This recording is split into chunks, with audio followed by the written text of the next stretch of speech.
Welcome to Sleuthcast with Dr. Bear, Bumpy Bear, and Swiss Bear.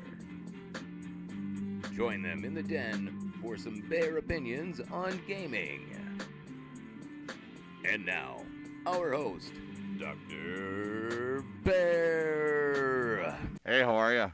I'm Doc, and my co-hosts are Bumpy Hello. and Swiss. How you guys doing today? What's up, man? Doing good. I'm living it. Living life. So, Swiss, I hear you got some interesting shit you want to talk about today, man. You got the encyclopedias. Yeah, that's human Google, guys. If you don't know. Yeah. All right, have at her, baby. We'll Yeah. type in when we got a chance. So this topic came across for us, and right away both bears looked at me and were like, "So you're leading this one, right?" So we're gonna cover the history of gaming consoles. We're skipping out on handhelds. We're also gonna skip on arcade cabinets. Yeah, I would to piggyback off with the completely different conversations. We can most definitely, I think, we'll do an episode on the history of gaming because where it all started is fucking crazy if you don't know. So, anyway, I'll give it back to you, Swiss. We'll save that for another time. So yeah, this is strictly at-home game consoles, and Dr. Bear, I'm gonna throw this random one out at you and see if you happen to know. Who was the first company to make an at-home game console? I'm thinking Atari. No. The first one. It was not the first one? Was it Famicom? No. It was not the Famicom. No, Famicon's in the 80s. Oh, okay. Fuck it. The fuck was the home one? It's a Famicom. It's Nintendo. It's the other name for it's the Japanese name for the NES. Yeah. It's like the family computer. Magnavox. Oh shit! Really? What'd they make? Was that Pong? Magnavox. No, not exactly. Okay. So Magnavox made a console called the Odyssey, and this is 1972. And the Odyssey is known as the father of video games. The real thing with it, though, was it really was just kind of Pong. All it had were the two paddles and a ball that would bounce across. It didn't keep score for you or anything. And the different games were really just different controller configurations, like what it allowed and stuff. But ultimately, it was just Pong. But, like, they called it hockey. They gave you an overlay to put on top of your TV, like a plastic screen, that would cling to your TV screen, and it looked like a hockey rink. Oh, shit. Okay. Same thing for tennis. So you're talking they had like 50 states. Yeah. Oh, wow. I did not know that. So in lieu of graphics, that's what it ended up doing. But it is the first at-home console. So all I gotta say to that is that is TV innovative in its own self. Just put the overlay over it and it makes your job so much easier. You could do soccer, you could do hockey, like. And that's exactly what they did. Yeah. So Atari wasn't the first one to do Pong, because that's who I thought made Pong. Nope. No. The idea of Pong was its own thing. And to touch on Pong, actually, we're going to go up to 1975 here, and it's the Atari Home Pong. There you go. This launched what is known as the Pong consoles. Everybody and their mother launched a console that was Pong, with different variations or slightly different setups of how Pong worked. Some had walls, some didn't. But this didn't have an overlay. It was actual graphics. Not that there were actually many of the graphics there. Okay. It was literally just different variations of Pong for you to play. But Atari is the one that everybody knows the most, and that was 1975. So yeah, that was my first experience personally. Was the Pong for the Atari. Awesome. Because my buddies they had the old console. I'm like, what the hell is this? And then naturally, his dad's like, I'll kick your ass in it, and so I had to proceed to playing for the next 3 hours till I won a damn game. He might have just let me because he had shit to do. I don't know, but it was fun. I think that's crazy. My first experience with Pong was on like the PlayStation 1. Holy and it was like so many different like maps and everything where you could be penguins instead of like the paddles on that one. Yeah, no, I had a lot of fun with it. And I was like, oh, cool. And then I asked my brother about Pong, and then he pulled out his Atari, and nice. I was like, this sucks. Let's go back to the PlayStation 1. Right. All right.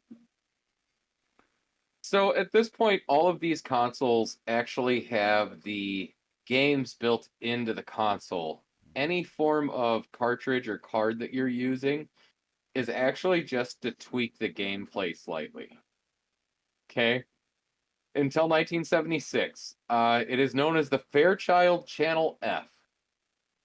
It is the first game to sell separate game cartridges. So this is the first time you actually see what they call a game cart. This thing looks like a 8-track player and works much the same. When it's got a cover over the top of it, and when you put it into the system, it opens this little flap up to connect everything to protect all of it. These guys, Fairchild is actually a semiconductor factory. Like they make bits and parts for computers and other stuff. These guys ended up having a problem at launch though. So the who is it that takes care of the airwaves and stuff like that? Is that the FTC? FCC. Yeah, thank you, FCC. Yeah. Okay. So the FCC actually has a code and a regulation for how much excess radio static things like this can give off. Mm-hmm. Because it would mess with, at that time, it would actually mess with police communications, scanners and stuff like that, and emergency frequencies. Yeah. Fairchild was getting ready to launch and found out that they failed this. Like, they had gotten the result months ago, but hadn't paid any attention. So as they were getting ready to launch, they realized that they can't launch it because their system makes too much excess noise. Once they finally get it fixed, they launched it. They originally had 4 different games, and their game cards came with 4 games apiece on them, and they literally labeled them 1 through 4. They Was there only some way ever to know what launched. they were without starting the game up? Yes, it said it on the Okay, cartridge. Good. Okay, good. Not that it's like, And then it number had 1 is cool. It had a power button, the first reset button, the first pause button, and a 1 through 4 on the console itself that let you choose what game it was. Oh, nice. But these guys only actually ended up releasing its original launch and its original 1 game with 4 games on it. Blackjack being the best selling. Hell yeah. But they lost so much money at launch that they never even released the rest of their games. That's brutal. That's probably why we really haven't heard of it. But it's but it's your first instance of being able to buy more games for a console rather than it being limited to what's already on the console. Mm-hmm. Which brings us to something I own and something that Dr. Bear and I have both played, and that is the 1977 Atari 2600. Hell yeah, dude. Pitfall is the shit. Oh, dude. Pac-Man, Space Invaders, Asteroids, Pitfall, Super Pitfall. I mean, like Qbert, like all. Well, Qbert's weird, but you know. Yeah, fuck Qbert. Qbert's weird, dude. It is. And again, they really capitalized on what Fairchild did here with having the different game cartridges, and this is the first time that that's how that works. The game itself, or the console itself, is nothing more than a giant microprocessor that reads the card that you put in that is the cartridge. Mm-hmm.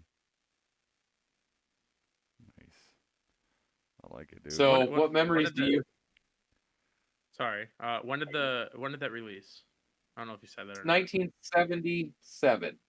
Yeah, I played it in like 89, so that was 12 years old at the time, and I thought that shit was amazing because I'd never seen any video games.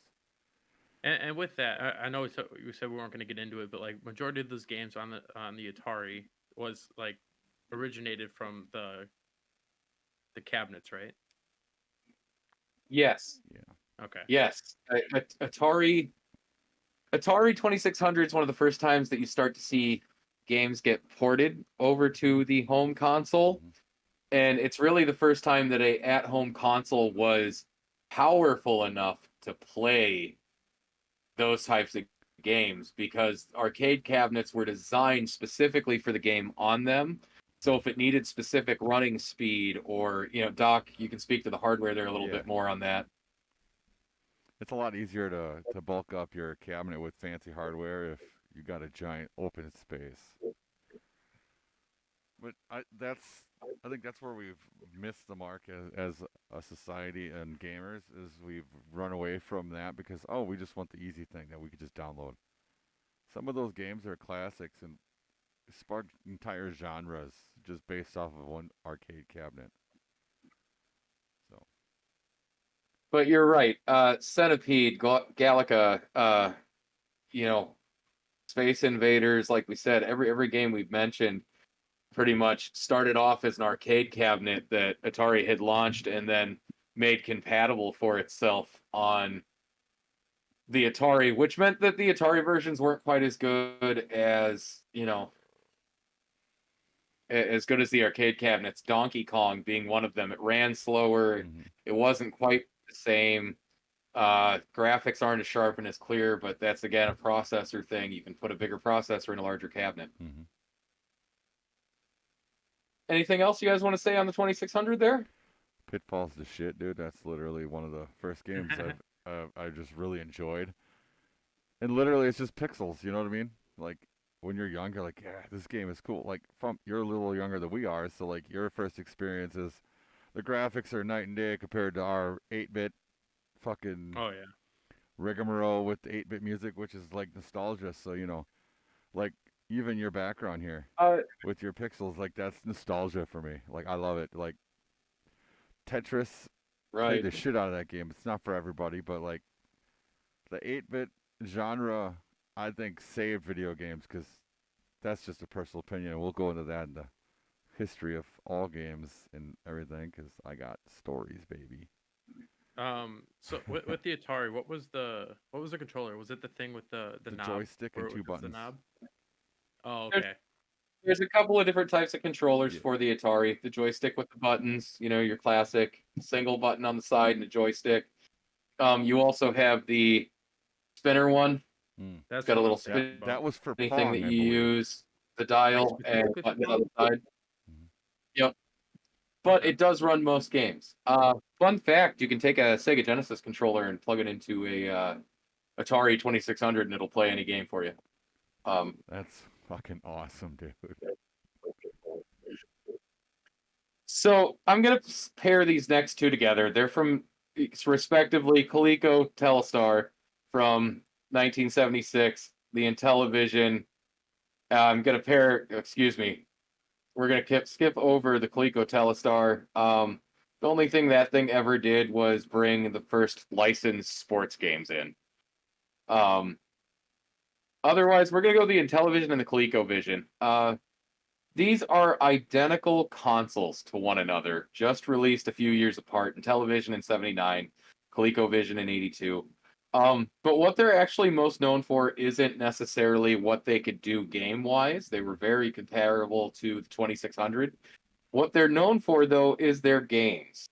So Intellivision brought you the Dig Dug franchise, Pac-Man franchise, and Donkey Kong as well. It's also the first ever licensed NFL game. Oh, nice. ColecoVision, on the other hand, also licensed Donkey Kong from Nintendo. Ladybug, Cosmic Avengers, and Cosmic Avenger, and Venture were also some of their biggest classics. These were just better platformers. And stuff like that for the most part. Dig Dug's obviously its own type of game. But these guys got competitive. But these guys got really competitive with Atari because they were so comparable, and this is where you start to see franchises matter a little bit. Anybody have anything to say on that?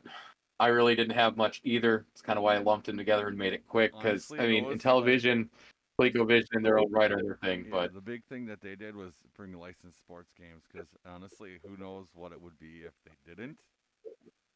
Would we have Madden? Who knows? Maybe, but like that sparked like I said, those older things usually spark a genre, and licensed sports games is one of them.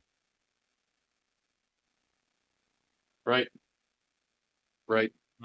One thing I got to say is I want a remastered version 2023 of Dig Dug. Dude, that would be fucking tits. I'm not gonna lie. That would be badass. So that brings us to 1985, and this is where we're really going to have some solid conversation. 1985, the Nintendo Entertainment System comes to the United States. Super Mario Bros. 1, 2, 3, Mike Tyson's Punch-Out, Kirby's Adventures, Ninja Gaiden, Castlevania. I mean, you name it. There are just so many franchises that got their start on the NES that are alive today. Final Fantasies. Yeah. Goddamn. Ghosts and Goblins. Just crazy powerhouse of a console. That's the Is Final Fantasy first one that I old? remember playing. Yeah. Yeah. Yeah. Holy shit. Mm-hmm. So is Metal Like Gear the original Solid. Final Metal Gear Fantasies came Solid, out I on the think, was Famicom. on Nintendo. Oh yeah. Yep. Metal Gear's on the NES, yeah. Mm-hmm. Wow. Yeah, Metal Gear's old. Like, and these are like beloved franchises that people fucking want Metroid. to play every single game. Like, it's crazy, dude. Metroid. Yeah. One of my You know, favorites. Yep. If you've been watching us on the channel, you've seen me do some playthroughs of Super Mario Bros. 3. Mm-hmm. I did Kirby's Adventures. I mean, I'm wearing a Kirby shirt for the love of God. Kirby's the shit, dude. Funky Bear and I have played around with some of that. I love the NES. This was my first console. It's that whole nostalgia thing, man. Like, it got you started, and like it was just so pure and so good, and you enjoyed it because you just enjoyed it. There was no like, oh, I need to get like now, you get skins and all this fancy shit, but like back then, you got the game and you enjoyed the game for all that Right. it could give you. Oh, dude, Tecmo Super Bowl. God, I played the hell out of that game. God damn it, Bo Jackson. Even some of the bad games, Mhm. that aren't so great on there are still classic and iconic. Hell yeah, dude. It's also one of the first times where truly hard and complicated games are happening, and then the other end of that is controller. It is probably the first console with the most solid controls I have ever played and seen. Atari, depending on the game, could be back and forth. Intellivision, ColecoVision were that same way. The NES controller and was just something else. The first time I felt truly in control of a game, for sure. And I still compare some games to that feel. Like there are brand new Xbox games that it bugs the hell out of me because they don't feel as responsive. Yeah, I get what you're saying, and that's a problem that a lot of things have. Like the more complicated you make it, the more clunky you can end up with certain mechanics. Mm-hmm. Like responsiveness is big, especially if you're gonna like speed run, like Super Mario. People speed run that shit, like you know.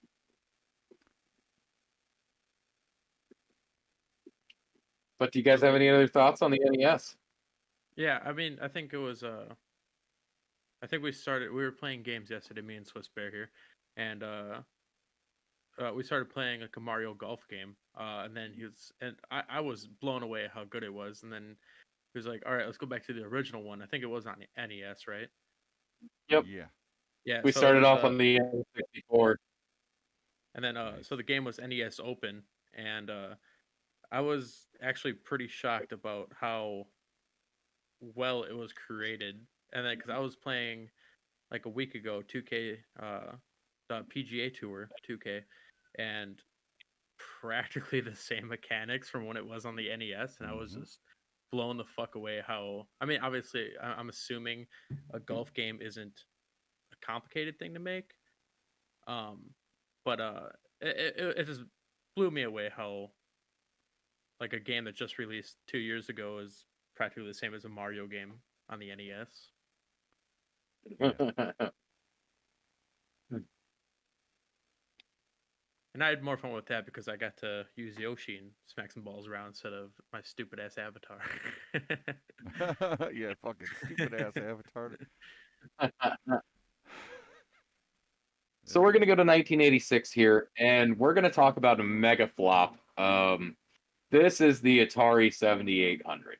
And it was really just a souped up version of the 2600 and the 4800 or whatever it was. It is known notoriously for the controllers being absolute trash and just not working. Uh, AVGN did a video on this console, and I think the nerd ended up buying like 5 different controllers before finally getting one that worked. Jesus. Again, on the upside, this is one of those things where, again, the Sega Genesis controller could be plugged in and used. And it worked better than the controllers they gave. Literally, the controllers were just crap. They weren't made well. It was mostly wiring and circuitry issues that caused issue. But this console, all it did was bring in Centipede Pole Position, which is one of the first racing games Yep. that you see, and redid Dig Dug and Galaga. So what it really did was the 2600 was basically, or excuse me, the 7800 was basically 2 Atari 2600s stuffed into one box that worked together. That's the double stuffed console, baby. Doesn't work for. God damn it! I don't know where I was going with that, but it's funny. You'll see this happen again later, and we'll discuss it there. So, not much to say there. This is one I do need to touch on, though. 1989, you have the TurboGrafx 16. This is the first 16-bit console. It ran on a PC engine. So this is the first time that a gaming console actually had more power and computing ability than a arcade cabinet did.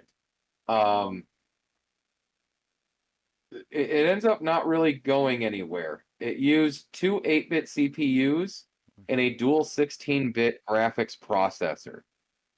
It did use little cards and stuff like that. And it is also one of the first times that you would see them attempt to, or another company attempt to have a mascot. It fails. They really aren't known for one, but they tried very hard. They later, a good member of these developers, helped with Sonic the Hedgehog with Genesis. Great game.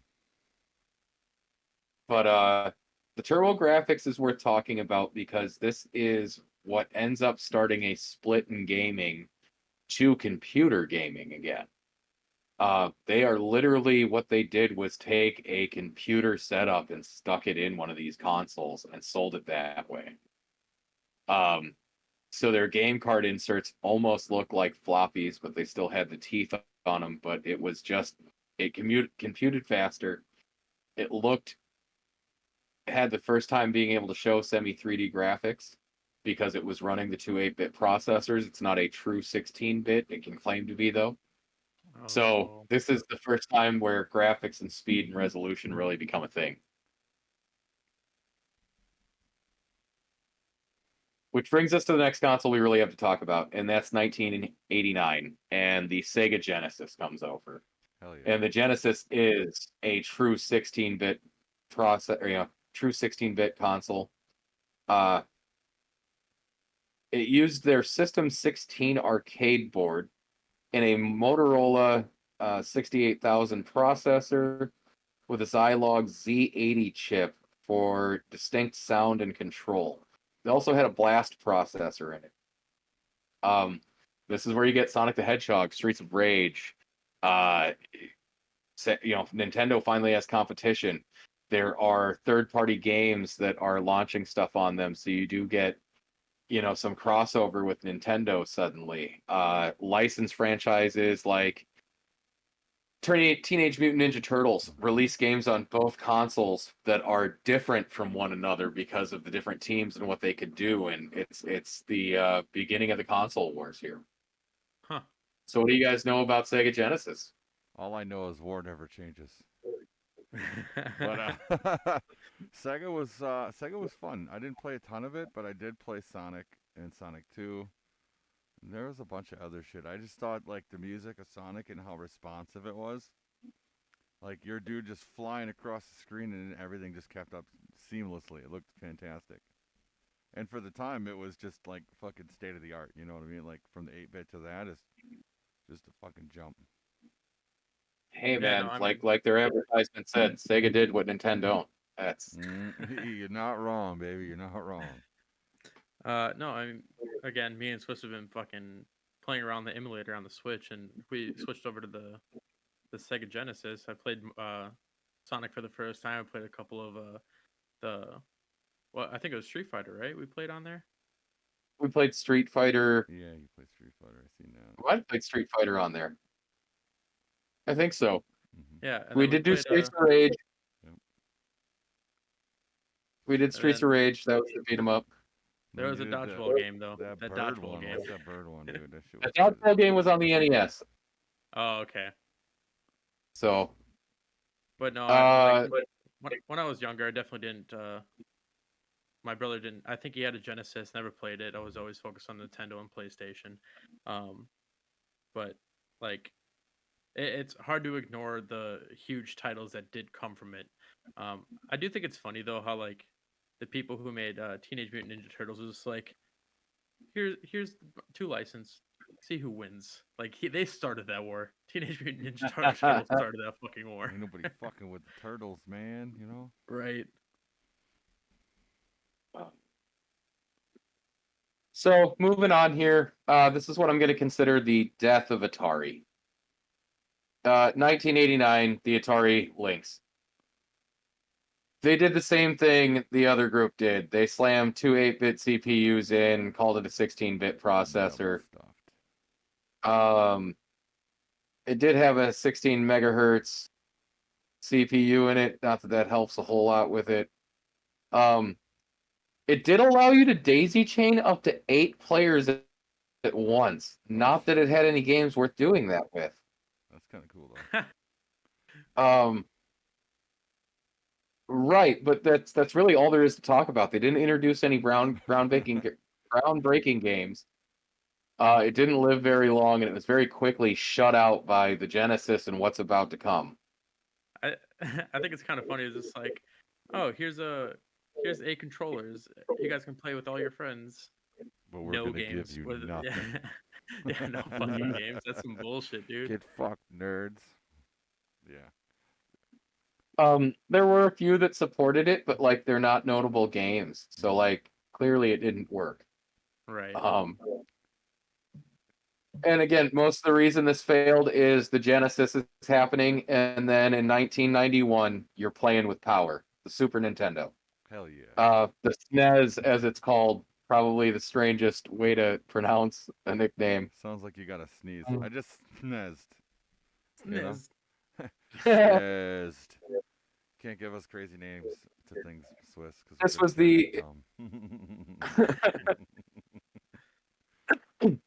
This is the introduction of the Model 7 graphics to create pseudo 3D effects. Notable releases: Super Mario Brothers World, F-Zero, Mega Man X, Donkey Kong Country, Killer Instinct, Earthbound. Jesus, Star Fox, Doom, Street Fighter 2 Alpha. And they also redid some of the games from the NES library in better ways. Yeah, that shit was crazy when you played it because you're like, this is 3D. It's not. It's just how they layered the shit, which is fucking brilliant design. Right.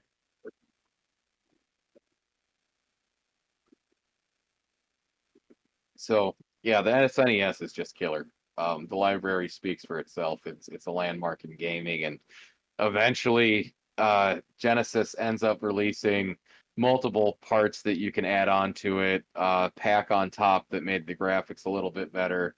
Genesis releases a Sega CD, which enhances the sound and stuff like that, and some of the runtime of other games, but like it was really just grasping to keep up with the Super Nintendo there. In 1991, Neo Geo releases the AES, and this is basically an arcade simulator. This is another time where, in this case, Neo Geo took the same hardware from their best cabinets and put it in a gaming console, and then licensed all of their best arcade games for it, so that they played nearly identical to an arcade cabinet. they ended up with some crossover hits too from the NES and the Genesis that they were able to run, and the thing they supported were better graphics and better run times. So, interesting little console, doesn't live long, and nobody really checks it out. But I think that's a I mean, product of the time frame it came out, though, too. You know what I mean? Like the hype is so big for everything else. You have to yeah. do something really spectacular to get someone to even give you a chance. which is what the next few consoles tried to do, and we're going to gloss over them a little bit here. So in 91, the Philips creates the CDI. In 92, we talked about Sega releasing its CD. You also have in 1993 the real 3DO, and all of these were the first disc-based games. All of them did the same thing. They were treated more like a movie you interacted with. A lot of it was pre-taped live-action things, and then you'd click a button and it would go to the next thing. They were more interactive than they were games, and they didn't control very well. And while the graphics were absolutely amazing, everything else sucked and was slow. Um, Various reasons, they all had issues and problems with it. So yeah, that's why I'm kind of glossing over them, because they're really not much of a game console. I There's think not that much was a to little talk about before here. its time. Yeah, but it's also just not well done. Yeah, You know what I mean? it was a rush thing, I'm sure. Wasn't well, and had enough of their time that it was hard to get third-party developers with you. Because man, what are they supposed to do with a disk drive system? Everything else is on cartridges yet. Exactly, yeah. Which leads us to 1995, and this is the next one possibly worth talking about, and that is the Sega Saturn. And I've it's the never heard downfall of it, Sega. Yeah, I've it never was, heard it of was Saturn. not good. It wasn't good. The Sega Saturn was both a 2D powerhouse and adequate with a 3D processor. It had a dual CPU in it. Um, Double stuff. it was able to port things like Virtual Fighter and stuff like that, Street Fighter, straight from arcade cabinets over just fine. Also, one of the first crossover games, X-Men versus Street Fighter. That's cool. Ultimately, no, not known for a whole lot on its own. Other than it was better than the Genesis, and it was capable of playing some better games, but it dies out pretty quick. The Saturn just ended up not getting really going anywhere, and there's a reason for that, and we'll be getting to it here shortly. Any thoughts on this Saturn though? You've never heard of it, Fump, which is Yeah, interesting. half the shit you Oh, yeah. say, his eyes are like, the fuck? Yeah, no, like I'm literally. entertained watching his camera, dude. Besides, like the powerhouses that Mhm. you've said, like Nintendo and Sega and everything like that, a lot of these I've literally never heard before, which is pretty crazy. So for anybody that doesn't know, I own an Odyssey 2, an Atari 2600, a Genesis, an NES, Sega. I own a bunch of the older consoles and stuff like that. So for this is why I'm the one presenting today. This is right up my alley, and I can tell you that, like I said, some of these consoles just aren't much to talk about. They were really interesting concepts with really poor execution and no help at all. You know what I mean? Like you're hearing Panasonic and stuff. So we're back to television companies trying to market their own gaming consoles, and it hasn't worked. This is where we get to the first truly successful disc-based system, though. So, like I mentioned, this is all happening around 1995. These companies are trying discs for the first time, and they all seem to be dying because of how they did it. And that's because of the Sony PlayStation. The first PlayStation is actually the direct result of Nintendo talking with Sony about making a disc-based system that would come after the NES or SNES. And at the last minute, Nintendo pulled out and they created a console instead that we're going to talk about in a little bit. And Sony, pissed off, was like, you know what? Screw you guys. We're going to make it anyway. And Sony makes the PlayStation. It is the first true full 3D graphics. The Sony PlayStation had an 83,000 chip or 83,000 bit chip running it, and it ran at 33.86 megahertz. This brought us Crash Bandicoot, Gran Turismo, Metal Gear Solid, Final Fantasy, Tekken, Resident Evil. I mean, I can keep going. The Raw vs. SmackDown games get great here. This is some of the better Madden games are starting to come out. You're really getting a baseball game that looks like baseball. Basketball starting to look like basketball. This is the first time I can remember characters looking like they should in things. Racing games are taking a huge step up. Oh yeah. This console devastated the 3DO and consoles like that. Yeah. That were trying to use this cinematic thing to them, where they were trying to be half DVD.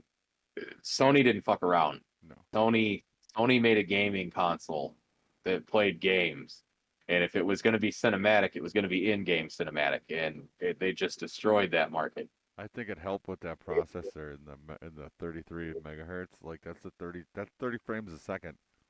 That's the base for any console now. So like it set the bar fucking high. Yeah. So with obviously there's probably some legal things that obviously we don't know about between Nintendo and Sony. I don't know if they tried to sue Nintendo. Again, I'm pretty sure there was an agreement, be like you have an option to pull out. But I love how like instead of suing, they're just like, all right, motherfuckers, we'll do it better than you. Eat Fucking- a dick. Yeah, That's what no. they said. Sony, so Nintendo basically licensed Sony to make their new console and gave them parameters. So when Nintendo was like, no thanks, we'll pass on it. Sony just went back and looked at everything and went, oh, well, shit. It's all in our name anyway, except for these few components we had to put in for your specific reading system for your own ownership. Fuck it, we'll just make our own. We have them, Oh yeah. you know? So that's exactly what Sony did, and carried forward with this process. At the time, Nintendo was also dealing with third-party game companies this way. They had a certain number of computer chips for their games to be made, and they decided who got how many and what. Yeah, And they that's- took care of Nintendo licensed things first. Sony was like, come one, come all. Yeah. And they were very accommodating with what was needed to program games on this platform as well. And I know personally, like I researched Shigeru Miyamoto, the fucking godfather. So many great games. Love the guy. Fantastic human. That's part of their QA process, and that's what is credited with saving gaming, because there were so many terrible games that them allocating chips to only certain things. We did all the shitty games. That's why that was the heyday for like fantastic games. Well, that's why consoles like Atari didn't last, because Atari would just let anybody and everybody license, and that's why you get a have some of those license, you get a absolute license. Everybody gets Right, a license. like- Yeah. So following this up, Sony launches the PlayStation here. Followed up immediately is Nintendo with the N64, and clearly decided to stay cartridge based. Yeah. The N64 had a VR 430 CPU at clock rates of 93.75 megahertz, and a performance at 125 MIPS, also known as the Ultra 64.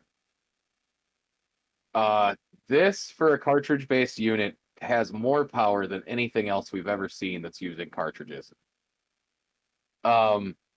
This led to companies like Rare coming in and dropping projects like Banjo-Kazooie, Perfect Dark, Diddy Kong Racing, GoldenEye 007.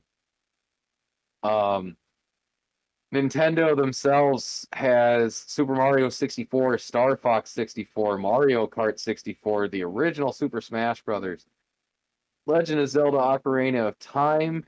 Great game. It's also got the first time capable of 480p, and it's the first console that uses and utilizes heavily having 4 ports for its controllers. This is also the introduction of Pokemon Stadium, Pokemon Snap. Mario Party. Mario Mario Party Party. actually comes on the SNES. Was it really? Oh, Thought really? it came out on Wow. the 64. That's dope. I think the first 2 were on the SNES. That's nice. I like that though. You gotta utilize if you're gonna have 4 ports, you better use that shit, or you're just gonna end Can up in a we? trash heap. You know. Sure, 4 ports. That's cool. Can we talk about the fucking controller though? Like, Oh, the controller for the 64 was horrendous, bro. why? They're Yeah, innovative. exactly. You know what this is? West You know what this is? Side. An N64 controller. Hell yeah, this shit's so great on the West Side, dog. Throwing up gang signs literally. It was not conducive to any. You need 3 fucking hands to play the bitch, dude. Like what the fuck? As we said though at the time, obviously that deal with Sony not working. Nintendo was being really played a lot of things close to the chest. They were super worried about being copied Yeah. and getting ripped off that way. So this was another one of those Nintendo answers where they expected certain games to utilize it certain ways and stuff like that. In their mind, though, this controller gave you maximum options for how to lay out your game. Huh. Okay. 2 I didn't think bumpers, an L button, a D-pad, the joystick, an A, a B, and the other D-pad, basically. I think they were looking at the PlayStation controller, how you had the analog sticks, because I think the PlayStation was the first true introduction of an analog stick that with the D-pad. But it was not on the original release. The dual DualShock controllers come later on in its lifespan. Yep. But yeah, I rocked a PS1 for a long time. I mean, my God, it was awesome. It was awesome. That was one of my first consoles, like personally, that I bought for myself. First one I bought myself. Hell yeah. Bump, you got any memories of the PS1? I do. Holy shit. Definitely. I think we talked about this a little bit. There's playing Spyro, playing a game called Croc, which was like a Spyro game. I think I asked Swiss about this a little bit. And then there was like this one game. It was kind of a horror game. I don't know how to explain it. I just remember going down a hallway corridor and like going into a door, and there was just a clown. And I was like, well, well, time to the old dusty trail. Right. We out. So no, I definitely, especially playing like some Mortal Kombat games with my brother and doing all that stuff on the PlayStation. PlayStation was probably like the earliest memories I did have with any gaming. Gotcha. Well, we're going to end this millennium with the Sega Dreamcast. And the Sega Dreamcast was another sort of disc-based system. It was a big hurry for Sega. So that last console the Saturn didn't go well. So they released the Dreamcast, and the Dreamcast is, it's a 32-bit, running on a 2-way 360 MIPS Super Claro. I don't know what that means. Sorry, Dr. Bear, I'm killing this, but it's all good. It's some fancy shit from back in the day, okay? Locked in at 200 megahertz and 128-bit graphics-oriented floating point unit. It had 3 million polygons per second runtime. That's fucking crazy compared. It also introduced us to Soul Calibur, House of the Dead 2, Hydro Thunder, and sported some of the earliest NBA 2K games. Mm-hmm. Huh. Like, I remember just seeing it, and I was like, ooh, that looks really cool. Like, Sonic, and that Sonic game for that was wild. And Echo the Dolphin. That's what I remember. The Echo for that? Gotcha. Yeah. Like, those were the 2 big ones that I remember. The rest I didn't really care about at the time. So, I was already on the PS bandwagon, and I skipped the Saturn for what came next. Yeah. And that's 2000's Sony PlayStation 2. Hell yeah, dude. I don't think I need to say much about the PlayStation 2 here. As much as we're just going to talk about the PlayStation 2. First console to run DVDs. Hell yeah. So it played music, runs DVDs. It's a DVD player. On top of it, for the love of God, Jeez. Jack and Daxter, Sly Cooper, Shadows of the Colosseum, Tekken Tag, more Final Fantasy games, Madden, Raw vs. SmackDown, Jesus, Guitar Hero. Yeah. This console did so much in its life, it's not even funny. PlayStation 2, Totally yeah, that forgot was about Need for Frogger. Speed Underground. Like, fucking the Need for Speed franchise really kicked off with that. Yeah, you got those racing games. NASCAR games are suddenly a thing too. Monster trucks. I mean, Yeah. the PS2 is much. just landmark. Yeah. Fump, what do you know about the PS2, bud? A lot actually. That is Lots. one game that, or one system that my parents kind of told my brother, "You gotta keep letting them play with you, man." I was getting Hell nowhere. I was yeah. getting, Be a little annoying and they'll let you do it. Woo! yeah, I feel honestly. you. I think the time being was for me Twisted Metal and definitely Frogger. I honestly forgot about Frogger, but I remember playing so much fucking Frogger. Twisted Metal. That's funny. We have the Um, Frogger conversation now, not during the Atari phase. No. but no, I just always remember going downstairs and looking through the entire cabinet of my brother's like discs and everything, and no, the one that stuck out was the big green letters Frogger, and that's like, if one comes to mind, I'll definitely bring it up because like I just remember being in the damn basement playing the damn games all the time. Mm-hmm. That's awesome. So in 2001, we have a new person or a new group entering the market here, and we welcome Microsoft to the party. Oh, And the original Microsoft.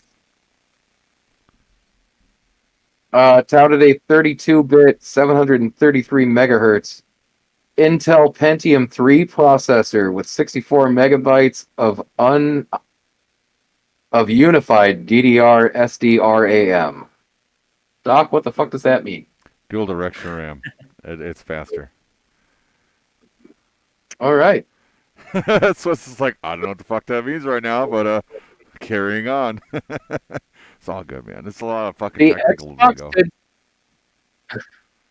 So the original Xbox did something that TurboGrafx and a couple of the other guys had tried before, and that's literally sticking a computer processor into a gaming console. And this is the first time and one of the last times that a gaming console was actually rivaling the power of computer gaming. The Xbox took a shot at that. So they re-released almost all of Sega's AAA games. They also brought the Halo series, House of the Dead 3. The Xbox, really, Halo for me is the biggest thing. Not that it didn't do more. It played in a lot of the same markets as Nintendo and PlayStation as far as licensed gaming, sports-wise, and stuff like that. But their graphics and capability actually, as much as the PS2 stuck around for forever, this was an actual step up. I remember seeing Xbox gameplay for the first time and being very surprised at how much different it looked. It had the darker tones and textures to it. The games were vastly different from what I was getting on PlayStation. These is, it's the beginning of these two really setting apart who they are as consoles. And Nintendo kind of taking a different place at the table. The N64 is still out at this time.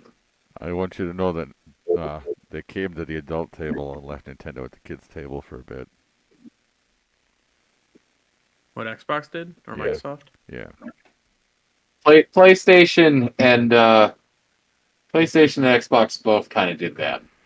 I think that the only The problem... PS2 is one of the biggest introductions of the GTA franchise. Mm-hmm. The Xbox picks up, I believe, San Andreas. Yeah. I know the problem for Nintendo was their family-friendly thing. I think that's what kept them from the console wars, like, truly. Because the systems are not bad. And then they just tried to innovate way too much, and, like, now they got the Switch, and they found the sweet spot. Because, but that's down the road. in the So timeline, folks. also, also in 2001, Nintendo does release their answer to all this, and that is the GameCube. I love That's it. your favorite Um, system.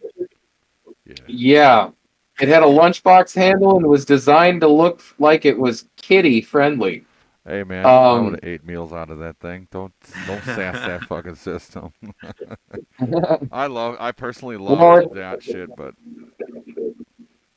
it continued the franchises for Super Smash Bros., Metroid, Mario, and many of the other franchises like that Nintendo had. That's all it really did. Uh, better Mario parties, better Mario Karts, but ultimately, if it like didn't have the Mario name on it or wasn't one of those original franchises, it didn't do well on this console. mm-mm. I mean, at this point, Nintendo bought out Sega, correct? Because I remember playing Uh, Sonic on the GameCube. so so Sega got distributed a lot of ways. Because the 360 has Sega Genesis games on it, and it is Sonic and all that stuff. It's just that Nintendo used it different and bought a different set of licensings as well. Um, and because it was really Nintendo versus Sega, Mario versus Sonic, Nintendo just portrayed that as where the game, or excuse me, the Xbox and the PlayStation really just released some, Sega games, and we're like, here they are, awesome. They run a little faster, they look better. Mhm. Nintendo really was like, oh, you were our rival, and they tried to play that off for themselves. That's why they did the Mario vs Sonic Olympic Games and shit too, Yep. which was actually kind of fun. Yeah, I agree.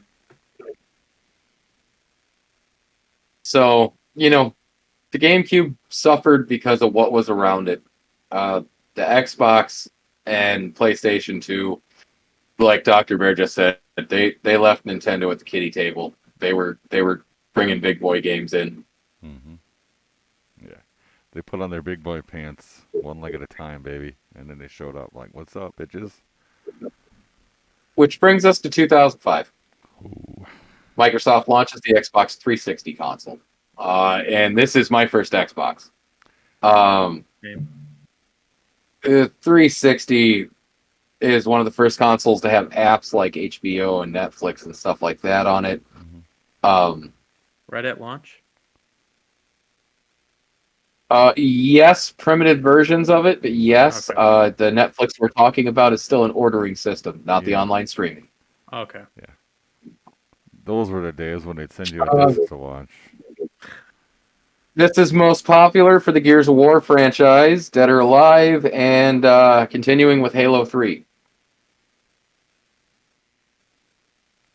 Yeah, and I, because Xbox 360 was my first system. Because my brother had one, I was like, I want one. Christmas, come on, mom, hmm Santa, whoever, come on. Santa. So the first game I got was like a bundle where it was like ATV racing or some shit like that. Um, Nice. but something that Xbox 360 did that like blew me away was like all the indie games and mini games that you can buy or get for free. Um, so me and my friends have like a whole fuck ton of memories of all the mini games that they just decided to throw out there. That one didn't deserve discs, I guess. I don't know. Um, like even with Castle Crashes, like like me and my friends, they came over at 4 a.m. before we had to get the bus to school. We played Castle Crashes for a little bit, and then we fucking left to go to school and shit. Um, so no, 360 is definitely the one that I don't want to say grew up on, but that was mine. That made you a man. That's one that made me a fucking man. I got you. I think that's worth speaking about. The generation of consoles we're about to talk about are the first ones with the online subscriptions, Hmm. and where online gaming is really a key feature of it. The PS2 was capable of it, so was the Xbox, or yeah, the original Xbox, but the 360 is really where this online war becomes a thing. Yeah. I know personally, I played a little bit of Madden online on PS2, but like all they have to do is disconnect their internet, and then the game is forfeited. Like it's a draw. So like And I think that's a big problem in the early stages too. Is you're really easily to fuck with the other person just by wiggling your Ethernet cord, and it would That's fuck fucked everything up. It's like a lag spike. Let's say lag switch. Yeah. So continuing with this theme, a year later in 2006, the Sony PlayStation 3 comes out. Oh, three. Um, I was there before. Mhm. Oh, PS3. Quite the life cycle for that PS2. Yeah. It was And a throughout most of the while. life of the PS3, they continue to make PS2 versions as well. PS3 is known for Metal Gear, Little Big Planet, and the first sampler of online cloud computer and Second Life Avatar experiences on PlayStation. So, this is where your avatars, your online gaming really comes into play. Yeah. Yeah, this was the first console that super focused around the online more than the 360 did. I know. Mhm. Like So- for this personally, I got out of basic training. I got home. I bought a PlayStation 3, and I got Call of Duty Modern Warfare, dude. Like that's what I played. Like the original shit, you know. Oh yeah. With the online, that was something fucking brand new. I was like, this is cool as shit. And all the And the 360 is my introduction to Call of Duty as well. Mhm. So oh yeah. No, the only thing I remember playing on PS3 was Little Big Planet. Oh, and Japanese game where you roll people around and it's like a sticky ball. beautiful Katamari. Oh, dude, that game was so fucking fun, dude. Oh, yeah,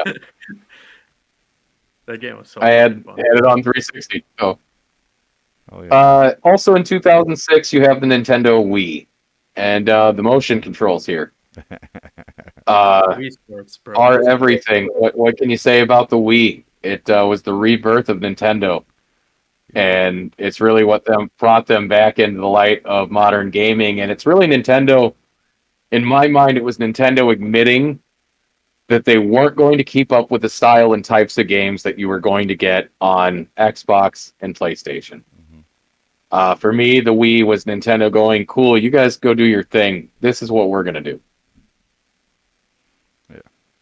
And fuck, it worked. It really did.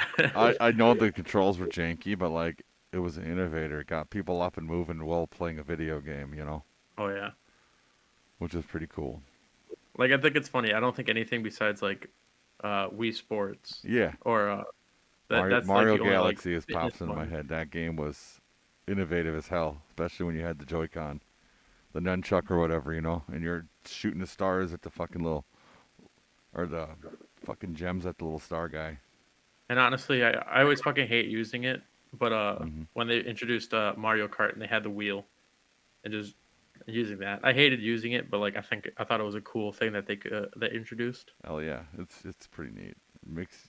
Gives you that driving a car feel, you know. Exactly. So I gloss over the Wii U because it's basically just an update of the Wii. It was a test run for the fucking Switch, dude. Honestly, think about it. Everything that it Yeah. did is No, the 100%. Switch. Well, which brings us to the modern consoles. Mhm. They are what they are, and we discussed this in a I don't know if we discussed this in a previous episode or if we got it coming up in one, but there doesn't seem to be much of a jump from the previous set of consoles to this one. Switch obviously is a bit for Nintendo coming from that Wii U, but as far as the other two consoles go, one of the biggest selling games on the current Xbox console is a 360 game. Mhm. Yeah. A lot of the franchises are from the original Xbox and the 360 era. Yeah. PlayStation's very much that same way. Yeah. PS4 to Yeah. PS5 from experience, it is what it is. There's Yeah. not anything groundbreaking. Yeah, we Again, definitely it's talked about just this. literally load speeds and graphics, and nothing really else changed. Right. I do know controllers die a lot faster now because they put the light on that damn thing. That's why I So, got like- two, baby. Oh shit! Can't even play that, dog. I got a mouse. Hey, It's a mouse. His name is Jerome. gentlemen, that was Gentle Bears. That was our Bears. guided tour through the history of gaming consoles. I dig it, man. Final thoughts from you guys. Fuck You are ColecoVision. human Google. Fuck me. Honestly, every console served its purpose in the grand scheme of things, because we probably wouldn't be where we are without all the failures that because you don't succeed without fucking some failure. And the competition. Yep. Yeah, and the competition Like honestly, is without the fucking great. competition, Honestly, I in about 10 years we'll be looking back and hopefully things have changed and like gotten better, but I think we're to the point where now we should really just focus on making good quality games, because the With a lot graphics of are DLC. fucking easy. Like, we ain't doing no fucking I guess- microtransactions, bro. For me personally, I guess it's like I'd like to thank Nintendo. Yeah. Thank you, Nintendo, for being Nintendo and providing the games you've provided over the years and the consoles you have through the years. Thank you for pissing Sony off so much they Hell decided yeah. to become your rival company. Get wrecked, nerd. Because had you not pissed Sony off so much that Sony was like, hey, you Nintendo, we're making our own console, then Bill Gates wouldn't have went, what the hell's Sony doing? I can do that. Let's do that. Bill Gates would be working with Papa John, dude. Fuck, making pizzas and shit. Hey. You know? Goddamn. So, thank you, Nintendo, for being such shrewd business people that you created the current competition you're in. They have created a monster. And nobody wants to see Monster no more. Oh no, man. So all right. So with that, we're signing off. We will see you guys next time from Doc, Bumpy, and Swiss. Later. See you later.